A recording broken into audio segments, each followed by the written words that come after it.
Tere lugupeetud daamid ja härrad, poisid ja tüdrukud. Olete sattunud kuulama Seven Playsi taskuhäälingu osa number 8. Mina olen Ailar ja meil on täna külas LinkedIni konsultant Tõnis Mutt. Tere Tõnis. Tere. Tõnis, võib-olla natuke räägid kõigepealt endast, et kes sa oled ja kus sa tuled ja millega sa tegeled? Minu nimi on Tõnis Mutt. Oma igapäevast leiba teenin ma koolitaja ja coachina. Need valdkonnad, millega ma tegelen, on siis juhtimine, turundus, selline huvitav ala nagu kultuuri kohanemine ja LinkedIni puudutavad koolitused, coaching, konsultatsioonid. Oota, mulle jäi kõlama üks huvitav kultuuri kohanemine. Mis asi see on? See on selline huvitav asi, et kui inimesed liiguvad ühest kultuurist teise, näiteks sa lähed, ütleme, Nigeeriasse tööle, siis nähtavasti selline kultuur, kuhu sa satud, töökultuur ja mida seal süüakse ja nii edasi, on sinu jaoks üsna suuri väljakutseid esitav. See tähendab seda, et oleks vaja sind natukene ette valmistada, et kui sa lähed näiteks sinna mingisugusesse suurde firmasse tööle, siis sa teaksid, mida oodata, et sul ei oleks selliseid, ütleme, eelarvamusi ja stereotüüpe, et kui ma lähen sinna, siis kõik nad on ju sellised. Ja see, millega mina ja teised kultuurikonsultandid tegelevadki, ongi nii-öelda palju rändavate inimeste või siis ekspatide, need, kes teise riiki tööle lähevad pikemaks ajaks, 3 aastat, 2 aastat, 5 aastat. Nende ja nende perede kultuuriline ettevalmistamine. Okei, väga mõnev. Õudselt mõnev. Täna me tegelikult oleme siin, et rääkida LinkedInist. Täpselt nii. Tõnis, kaua sina LinkedInis juba toimetanud oled? Ma alustasin LinkedInis, mul on nagu eile on meeles see, et see päev oli 3. jaanuar 2009. Kuidas sul see nii hästi meeles on? See on esiteks LinkedInis endaski ka kirjas. Okei. Sellest kerge spikker. Ja teine asi oli, see oli just see aastavahetuse järgne. See oli üks esimese e-maile, mis ma sain, kus mul üks minu koolitaja kutsus mind LinkedIniga ühinema. Kusjuures mina mäletan seda, kui mina esimest korda läksin LinkedIni, siis mingi hetk hakkasid inimesed mu käest küsima, et kuule, et mis värk on, et sa saadad mulle iga nädalaselt mingid spämmi kirjas, et tule liitu LinkedIniga. Et vaata LinkedInil on vist siuke nagu süsteemi siseselt, et sa saad kutsuda inimesi, kes on sinu siis mailboxis LinkedIni keskkonnaga liituma, eks ole. Täpselt nii. Ja mina muidugi kogu aeg panin seda send nuppu ilma aru saamata, mida ma teen. Ja siis üks hetk nagu inimesed hakkas küsima, et kuule, mis värk on seal, mis sul toimub, et miks mulle kogu aeg tulevad mingisugused kutsed. Ja siis see oli esimene kord, kui mina LinkedInist ära läksin. Aga täna ma olen seal muidugi tagasi. Jah, LinkedIn on tegelikult väga palju muutunud. Et seal on nii-öelda nagu sellist spämmimist on üldse kogu sotsiaalne müük ja sotsiaalne turundus on väga palju muutunud, aga LinkedIn seda enam ta üritab fokusseerida ennast ja ta on ennast väga tugevalt fokusseerinud sellistele väga asjalikele inimestele. Ja julgen väita, et seal on väga suur kogus neid just asjalikke inimesi. Ja nende soovid on just sellised, et ei taha seda spämmi saada. Et pigem loome mingisuguse sellise kvaliteetkeskkonna. Praegu sa juba hakkasid pihta, aga räägigi võib-olla alguses natukene, et mis asi see LinkedIn üldse nagu on, et millised on need inimesed, kes seal on ja miks üldse peaks sinna minema ja mis keskkond see siuke on? Sinna ei pea minema, sinna võiks minna. Aga LinkedIn on siis 2002. aastal avatud või käima lükatud ärikontaktide võrgustik. Pange tähele, see on vanem kui Facebook. Jah, 2003 5. mai oli siis see päev, kus ta nii-öelda nagu avalikult käima lükata ja selleks ajaks oli seal kuskil 4500 ärikontakte. Tänase seisuga on, täna hommikul just vaatasin, on 433 miljonit kasutajad seal, nii et varsti saab siis 500 miljoni kasutaja piir tulema. Inimeste keskmine vanus, kes seal on põhiliselt on üle 45 aasta. Päris vana siis ikka võrdes teiste võrgustikega võib öelda. Jah, ja ma ütleks isegi ikka, no seal ongi niimoodi, et see on sotsiaalvõrgustike poole pealt on seal kõige vanem kasutajaskond, selline aktiivne kasutajaskond. ja vaadates omagi kontakte, seal on inimesi, kes on ka üle 80, kes aktiivselt seal tegutsevad. Ta kindlasti ei ole, vaatamata sellele, et ta hakkas peale kui selline CV-de hoidmise keskkond ja ütleme selline äriline Facebook, siis tänase seisuga ta ei ole kindlasti mitte enam seda. Et CV ei võrdu LinkedIn? Mitte mingil juhul.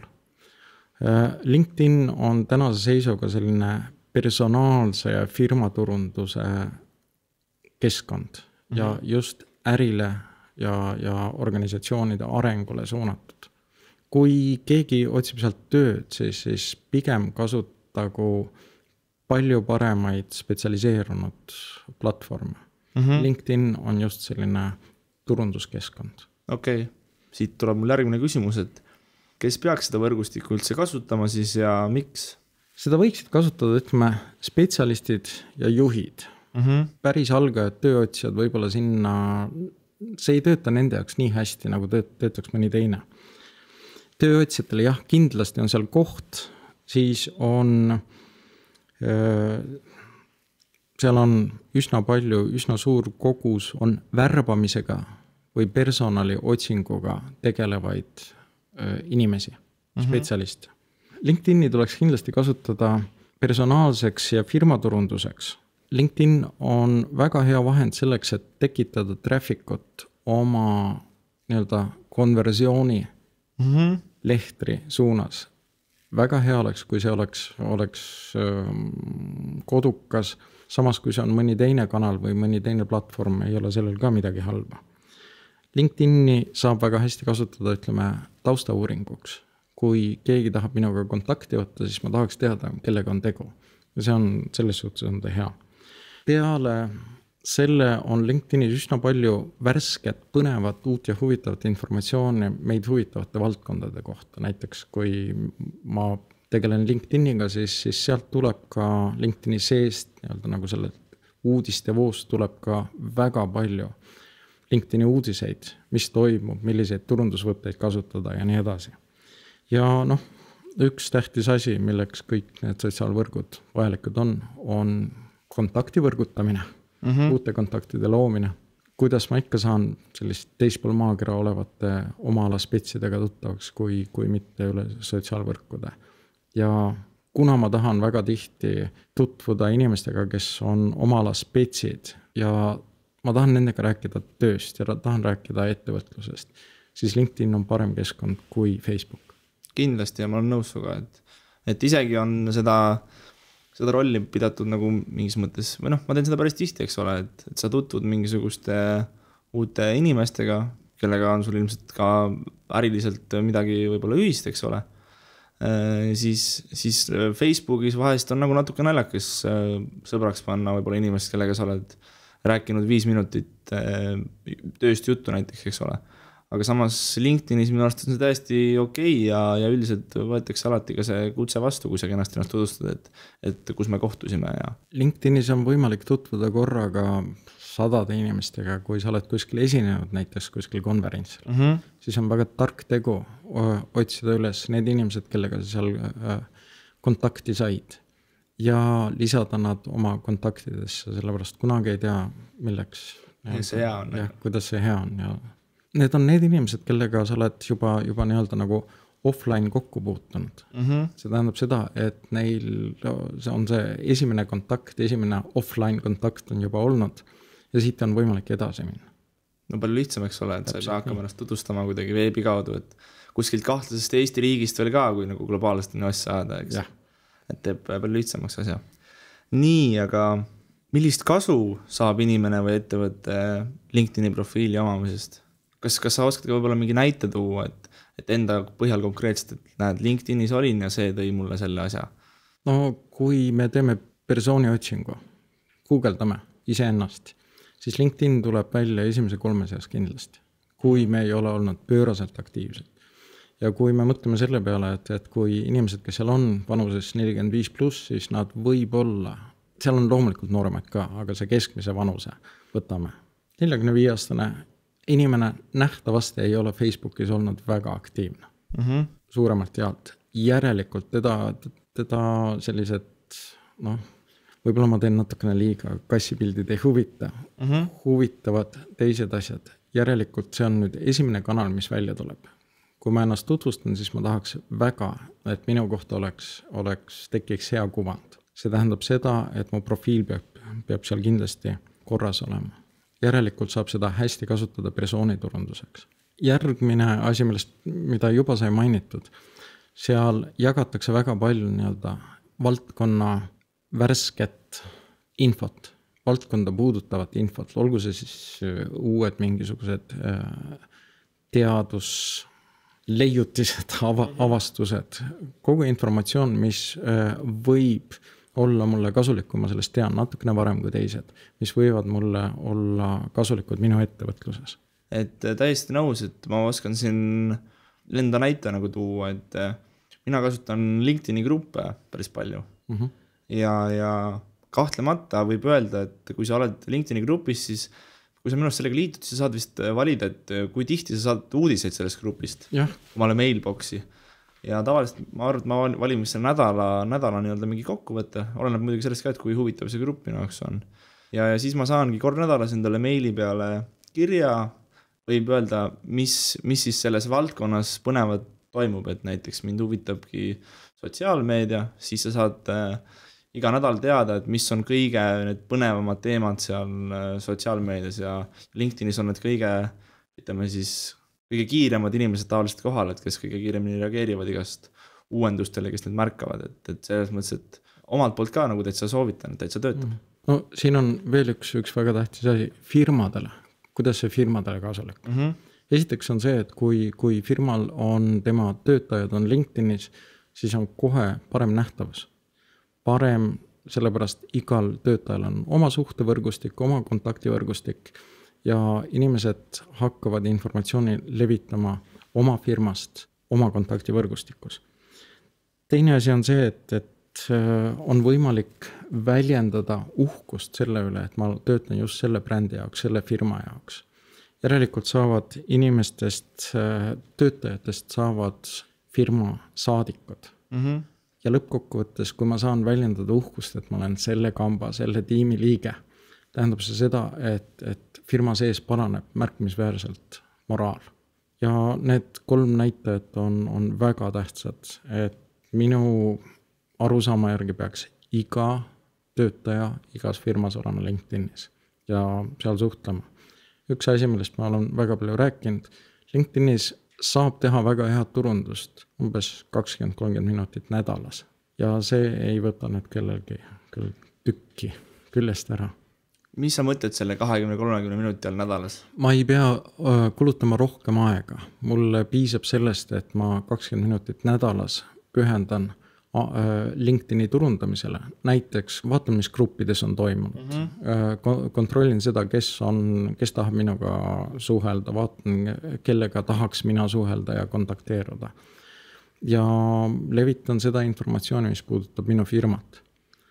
Ja see tekitab nüüd piisavalt suure katvuse, et minu firma sihtgrupp kuuleks firmast piisavat informatsiooni.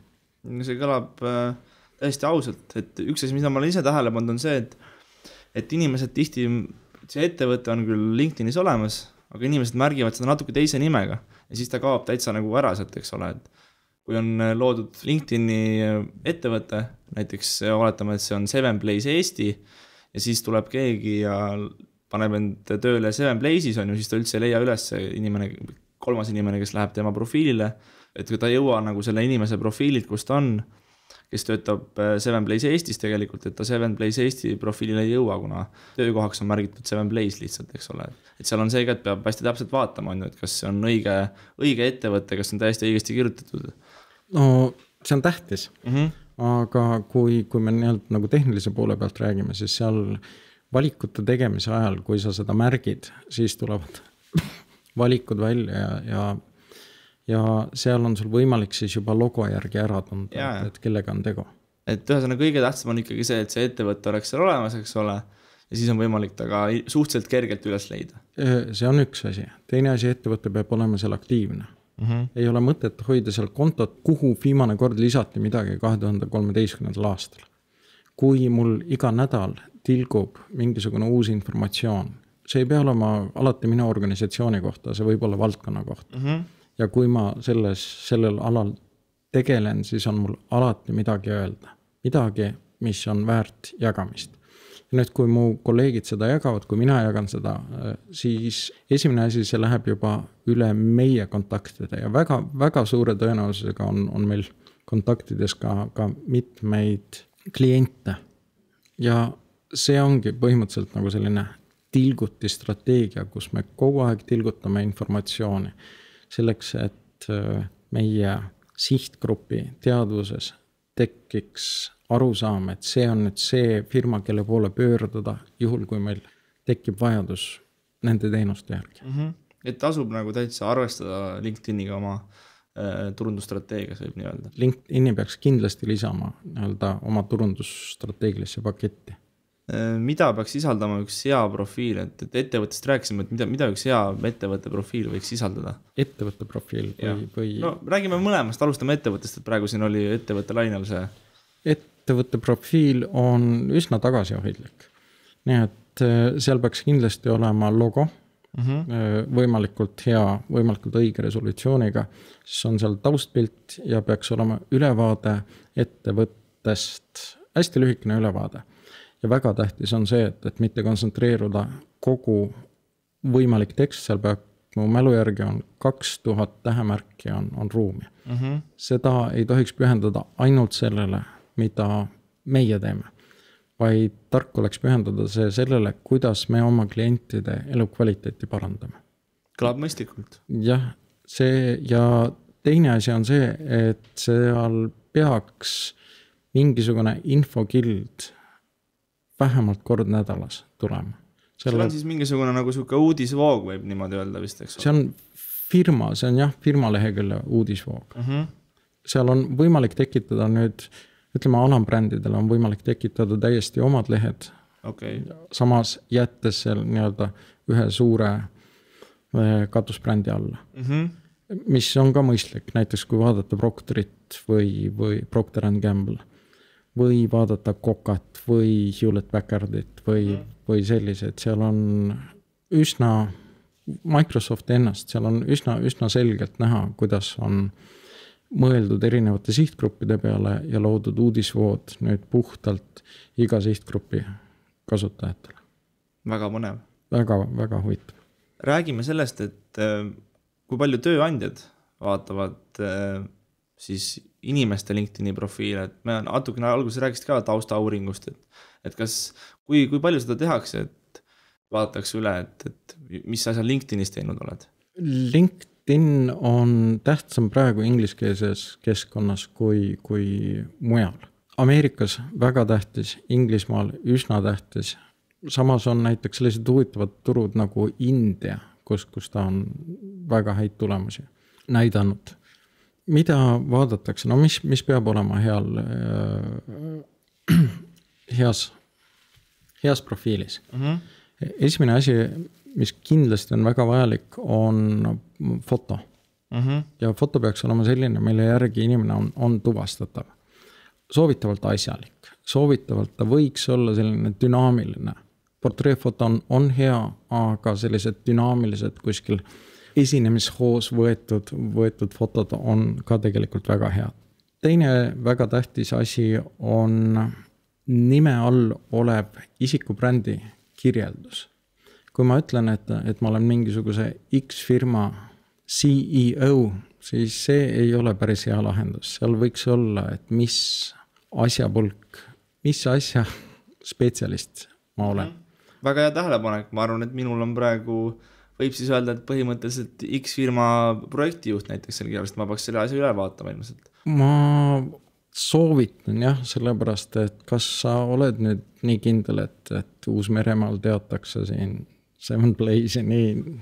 Loomulikult ei teata. Jah, et pigem tasub öelda, et sa oled sotsiaalmeedia spetsialist. Seal on üsna palju ruumi, nii et tuleks kirjutada üsna täpselt, et mis sa oled.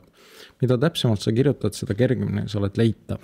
Inimesed, kui nad lähevad arsti juurde, siis neid ei huvita arsti juurde minek, neid huvitab kas hambaarst või mõni teine eriarst. Aga nad tahaksid üsna täpselt teada, kelle juurde nad lähevad. Sama on LinkedInis, nad tahavad teada, kellega nad suhtlevad. Järgmine väga tähtis asi on see, mida kutsutakse summary, mille puhul kahjuks olen ma Eestis tähele pannud seda, et Eesti profiilidel summary puudub täiesti. Hakatakse peale oma CV kopeerimisega, tähendab, milline on kogemus, töökogemus. Vale valik, halb valik. Summary on põhimõtteliselt selline müügitekst, et mis on siis see, mis ma teen, et mu klientide heaolu paraneb.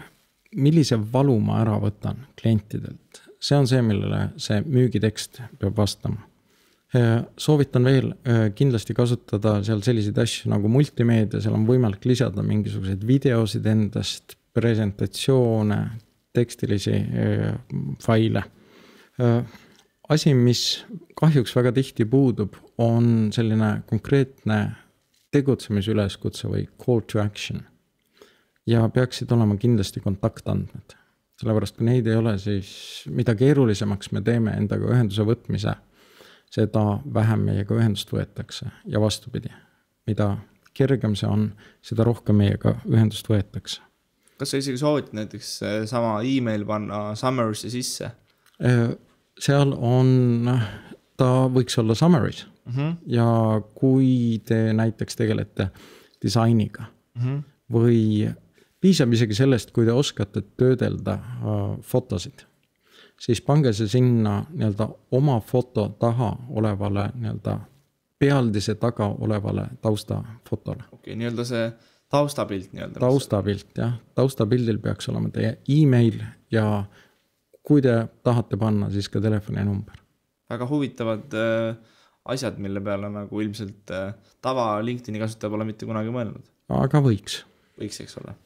Kui me lähme edasi siin, mul on natukene siis töövõtja vaatevinklist üks küsimus siin, et kui ma nüüd üritan kuskile tööle saada, et sellest me rääkisime juba, et Eestis väga ei vaadata seda LinkedIni profiili, aga võtame siis näiteks USA, et mida see ettevõte seal või siis selle personali spetsialist minu CV puhul või minu CV puhul, vaid minu profiili puhul vaatab? Kui sa otsid tööd, siis peab seal olema, see nähtavasti puudutab kõiki situatsioone, kus inimesed tööd otsivad. Peaks olema kokkulangevus nende töökuulutuse ja sinu ülevaate osas. Ülevaade sinu töökogemusest. Seal peaks olema nii-öelda neid märksõnu peaks kokku langema. Palju. See ühest küljest on see, et kuna Ameerikas on need asjad üsna tüüpilised, siis see ei ole väga raske, et kui sa oled oma valdkonnas, siis peaks, kui sa võtad kas või isegi LinkedIni seest välja need töökuulutused, mis seal on. Vaatad üle, millised on need tüüpilised märksõnad või võtmesõnad, mida kasutatakse ja kasutad neid enda töökogemuse kirjeldamisel, siis see on juba suur samm edasi. Ja põhimõtteliselt need on need asjad, mida tööpakkujad Ameerikas vaatavad. Inglismaal samamoodi. Mul tekkis üks mõte, et kui ma näiteks täna olen projektijuht olnud mingisuguse ettevõttes 10 aastat, enne seda olin, ma ei tea, ehitusjärgne koristaja näiteks. Et kas siis siukest asja on mõtet üldse oma LinkedIni profiili üles panna või pigem ära hakka mingit nagu jama sinna panema, et pigem see, millega sa täna oled rohkem seotud, et hoia seda ainult üleval. Ühest küljest on soovitus selline, et kui see oli 10 aastat tagasi, siis tööandjaid tegelikult huvitab ainult kuskil periood viimased 3-5 aastat. Huvitab see, mis sa praegu oskad ja kuidas sa seda suudad tõestada, et sa just neid asju oskad. Teine asi on see, et kui sa suudad ära näidata, kuidas see väärtust lisab, et sa olid prügikorjaja ja kui see eristab sinu konkurentidest, siis ma soovitan kindlasti see ära mainida. Võib-olla sa tahad sellest isegi video teha. miks mitte, eks ole, on ju. Täpselt nii. Kas sul oskad tuua mingid häid või halbu näiteid mingitest headest siis profiilidest, et nimesid ei pea võib-olla nimetama, tegelikult ettevõtete puhul oleks isegi hea, kui nimesid ka nagu nimetada, et seal, kui me vaatame neid samu Ameerika suunalisi, kuna see on platvorm, mille nii-öelda päritolumaa on Ameerika, siis on tunda sellist tugevat Ameerika töökultuuri ja ärikultuuri, mis seal kajastub. See tähendab seda, et sellised firmad nagu Hewlett-Packard, Procter & Gamble ja väga paljud teised on seal teinud. Nad kasutavad väga teadlikult seda. See tähendab selles, et firma profiilid, mis seal on väga head. Seal on olemas harilikult nii-öelda nagu põhibränd ja siis ütleme Procteri puhul on selge, et Pampersil on oma lehekülg ja nii edasi ja nii edasi. Aga nad on omavahel seotud. Teine asi, kui me inimesi vaatame, siis tasub vaadata nii-öelda nagu LinkedIni teadjamehi või neid kutsutakse seal influencers, mõjutajad. Tony Robbins näiteks. Näiteks. Ja tasub vaadata, kuidas nemad on teinud, sellepärast väga paljud neist on nii-öelda eesliinil. Kasutatakse seda, mis töötab ja mis on neile inglise keeles maailmas toonud tuhandeid, sadu tuhandeid ja osadel juhtudel ka miljoneid kontakte ja miljoneid järgijaid. Need on head. Halvad. Halb on see, et kui sind seal ei ole. Sellest natukene parem on see, et kui sa seal oled, aga sul profiil on tühi. Sellest võib-olla veel natukene parem on see, et kui sul profiil on küll olemas, aga on näha, et sa ei ole seda viimased 3, 4, 5, 6 aastat uuendanud. Pahade profiilide puhul on veel see, et nii nagu ka mujal sotsiaalmaailmas on tekkinud teatavad sellised kurikaelad, kes siis seal omi asju ajavad. Mis tähendab seda, et uute kontaktide lisamisel tuleb olla väga-väga ettevaatlik, et keda me lisame. Miks need kurikaelad, nad üritavad sõrmed taha ajada meie andmebaasidele, kontaktibaasidele ja siis meie nimel, meie kontaktidele saata mingisuguseid spämme, müügilehti, raha väljapressimisi, nii edasi, nii edasi. Teine asi on see, et osadel juhtudel on nad loonud juba üsna sellised head võrgustikud. See tähendab seda, et sellised põhinäitajad, mille järgi me saaksime aru, et nad on pahalased, on juba kaetud näiteks. Neil on soovitused, ütleme nende oskuste osas, skills, endorsements. Et seal on juba väga palju soovitajaid. Samas ma soovitan jälgida selliseid asju, et kõigepealt tuleb vaadata, et profiil peaks olema elus. Kui profiilis ei ole fotot või inimene ei ole foto järgi äratuntav, siis see on juba selline asi, mis peab punase lambikese tööle panema, et ohutunnus. Tähtis on see, et kontrolliksite üle kronoloogia, kus see inimene on õppinud, kus see inimene on töötanud. Väga tihti pakutakse välja kõige paremad ülikoolid, kõige paremad töökohad, et ta on kohe peale ülikooli saanud mingisuguseks tippjuhiks. See on järgmine asi, mis peab panema ohumärgi teie jaoks tööle. Ja üks tähtis näitaja on see, et kui te vaatate soovitusi, mitte neid soovitusi, mis on seotud skillidega, või siis oskustega, neid plussikesi, mis sinna pannakse. Vaid inimese soovitusi, eks? Vaid kirjutatud soovitusi. Vaadake need üle. Kui see on halvasti kirjutatud, kui teil tekib mingisugune kahtlus, ei ole mõtet neid inimesi, kelle suhtes teil kahtlus on, ei ole mõtet neid kinnitada. Lasta ligi teie andmebaasile. LinkedIni puhul on väga-väga tähtis, et me keskendume kvaliteedile, mitte kvantiteedile. Sa rääkisid natukene endorsementidest. Jah. Kui olulised need endorsementid on? Vaatamata kõigile on LinkedIn see keskkond, kus need numbrid ikka loevad. Endorsements näitavad ära, kuidas inimesed, kes teid tunnevad, kuidas nad teid hindavad. Näiteks, kui ma panin sinna endale üks minu oskusi ja asi, millega ma olen aastaid tegelenud, on juhtide coachimine.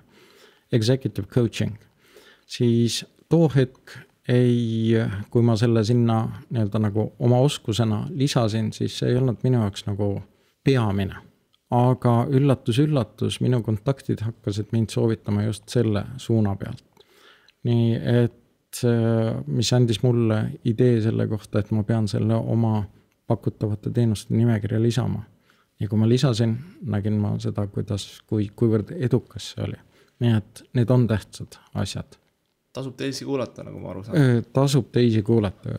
Tasub aru saada, kuidas maailm mind näeb ja pakkuda maailmale siis täpselt sama tagasi, kuidas ta mind näeb. Hakkasin mõtlema LinkedIni reklaamid. Kas ma olen LinkedInis reklaami küll täitsa näinud ja ma tean, et Jaan on ka 7Blaze'i alt LinkedIni täitsa reklaami teinud, aga räägi võib-olla, et kas palju sinul kokkupuudet on LinkedIni reklaamidega? Mõttetult kallis, ei tööta väga, väga hästi. LinkedInis töötab kõige paremini reklaami osas see, et kui me kirjutame sinna ise nii-öelda loome sisu või siis selline contenti turundus. Ja teine asi, kui me ka kommenteerime. Teised asjad võrreldes teiste sotsiaalkanalitega, kui see makstud reklaam on, ei soovita praegu teha. Kui te ei ole just sellised väga suured firmad, siis väiksele firmale see pigem kasutage contenti, pigem kasutage LinkedIni selleks, et te suunate külastaja oma kodukale. Mul oli hiljuti minu LinkedIni postkasti potsitas üks kiri ühelt Itaalia ülikoolilt, väga personaalne. Lugesin selle läbi, avasin ka selle lingi, lugesin ka selle eriala kohta ja siis alles hiljem märkasin, et et tegemist oli hoopis sponsored sõnumiga, ehk siis tegemist ei olnud sellega, et ülikool mulle kirjutas, et tere Ailar, sa oled nii lahe, et tule meile õppima, vaid hoopis see on täitsa nagu ärilistel eesmärkidel tehtud reklaam, et mulle mõjus see küll nagu päris hästi, aga muidugi siis, kui ma märkasin, et tegu on reklaamiga, siis ma pettusin, eks ole. Jah. Aga see tundus küll päris hästi töötavat, aga sa ütled, et see on väga, väga kallis, et kui sul on nii-öelda sinu sihtgrupp on, ma kujutan ette kuskil alates 5000 inimesest.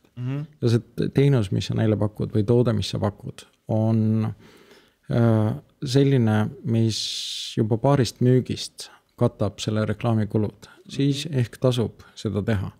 Aga kui sa loodad, kui sa nii-öelda huupi taod sinna ja ei tea, millised on sinu sihtgrupi ootused sinu teenuste osas, siis sponsored reklaame ei soovita. Et võib öelda, et ütleme, kui sa tahad ikkagi reklaame testida, siis Facebook on märksa odavam, et LinkedIn ikkagi on siis, kui sa ikka täpselt tead, kuhu sa lähed ja mida sa tegema hakkad, eks ole. LinkedIni puhul on see, et kui räägitakse, et kui te tahate täpselt üles leida oma 6000 kontaktist 3, siis tehke see reklaam täpselt, tehkegi neile 3. See on väga hea teadmine, ma usun, et ma olen näinud isegi juba vaikselt Eestis soodetud bännerid, mis LinkedInis jooksevad, et vaikselt hakkab see reklaam sinna ka trügima, aga vaatame, hoiame silmad lahti. Kas on LinkedIni juures mingisuguseid kirjutamata reegleid? LinkedIn ei ole kindlasti vastus kõigile su palvetele. See tähendab seda, et LinkedIn on tegelikult ikkagi ainult üks osa, kas su siis persooni turundusstrateegiast või firma turundusstrateegiast. Ja ta peaks olema seotud teiste kanalitega. Ma ei soovita müüa LinkedInis. Ma soovitan kasutada LinkedIni traffiku tekitamiseks suunaga teie koduleht. LinkedInis on üks selline suund, mida kutsutakse LION. See on siis LinkedIn Open Networkers, kellel on tuhandeid ja teinekord 10 000 kontakte. See võib olla hea idee, kui te tõesti üritate seal midagi müüa. Aga samas on niimoodi, et nii väga paljud sellised tõsised LinkedIni inimesed ei taha tegelikult ennast siduda selliste lõvidega. Soovitan seda, et kasutage LinkedIn avas nüüd võimaluse 2-astmelise turvalisuse jaoks, nii et teie sisselogemine toimub mitte ainult üle salasõna, vaid ka üle teile saadetava parooli. Kasutage seda ja kindlasti pidage silmas seda, et LinkedIn on kvaliteetvõrk. Siin on tähtsad inimesed, nende inimeste kvaliteet, kellega te ennast seote. Seepärast arvestage, rahvavaenlane ei maga ja ärge laske oma andmebaasi ligi inimesi, keda te ei tea, ei tunne. LinkedIn Premium. Ja. Ma just hakkasin nagu mõtlema, et näiteks mina olen Eesti palkmaade tootja, kes tahab jõuda Norra turule. Ja siis ma hakkan välja otsima näiteks mingisugust Norra palkmaja müüjate kontakte. Ja kui mul on vist LinkedIn Premium, eks ole, siis ma saan neile kõigile kirjutada põhimõtteliselt, kas see vastab tõele. LinkedIn muudab oma reeglistikku pidevalt, nii et ma ei oska öelda. Põhimõtteliselt, kui sul on Premium konto, siis sul on märkimisväärselt suurem võimalus nendega kontakteeruda. Aga jah, ma pean nüüd sellele küsimusele vastamiseks LinkedIni lahti võtma. Okei, aga sa oled ise ka Premium kasutada? Ei. Okay. Sellepärast, et enamus muu kliente, kellega me LinkedIni teemal räägime ja keda ma õpetan, on sellise põhipaketi või basic paketi kasutajad, nii et ma hoian ennast. Ja siis on endal ka hea seal samas keskkonnas olla, et võimalusi on palju rohkem, et siis sa ei saa enam päris nende võib-olla muredest aru. Ma olen Premium olnud, aga see too hetk ei andnud Premium nii palju eeliseid selle põhipaketi ees, et ma ei pidanud, Premium muutub vajalikuks näiteks nendele, kes tõesti fokusseerivad ennast müügi peale. Ta muutub vajalikuks, kui ma tõesti otsin personali läbi LinkedIni, rahvusvaheline otsing, siis ta on vajalik. Aga sellisele tavakasutajale, kes seda igapäevaselt networkinguks kasutab, kes otsib partnereid, kes otsib tööd, ei ole mõtet sellesse panustada. Jah, see on natukene selline posh, et natukene tõstab mu reputatsiooni, aga mitte piisavalt palju. Mis üldse, kas sa tead ka, palju see maksab? Jälle võin eksida, ta on kuskil 22 euro kanti. Per kuu siis või? Per kuu. Päris kallis. Jah. Kuidas võtta, eks ole, aga üldiselt tavaliselt me oleme harjunud mingisuguste personaalkontode subscriptionitega, siis see on mingi 5 euro kanti, aga see on ikkagi nagu mitu korda kõrgem, eks ole. Et tasub ühesõnaga läbi mõelda, et kas seal on vajadust või mitte. Jah, see on täpselt see, et kui LinkedInist on võimalik tekitada rahavoog tänu oma uutele partneritele, tänu sellele, et ma saan seal pidevalt uusi kliente, siis tasub see ennast ära. Sellepärast ta ligipääs on suurtematele kogustele kontaktidest, kes ei ole veel sinu kontakt seas. Nagu teise ja 3. taseme kontaktidele. Aga seni, kuni sellist paanilist vajadust ei ole, erinevus ei ole niivõrd suur, et iga kuu maksta 22 eurot. Hakkame otsi kokku tõmbama. Ma küsin tavaliselt iga saade selle küsimuse, aga millisena sa näed LinkedIni tulevikku Eestis ja mujal maailmas?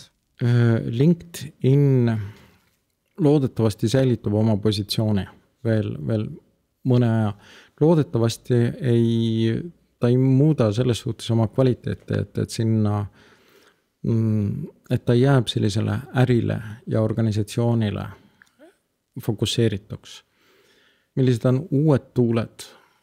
Jah, jään vastuse võlgu, ei oska ennustada. Et ühesõnaga ootame ja vaatame, mis välja tuleb. Selge, aga aitäh sulle, Tõnis, selle huvitava LinkedIni loo eest ja kohtumiseni juba järgmisel nädalal. Suur aitäh! Ja kindlasti kuulake ka meie eelmisi episoode aadressile www.soundcloud.com/7playsocial. Heli eest hoolitses Henrik VR Lakeside Soundist. Kohtumiseni järgmisel nädalal.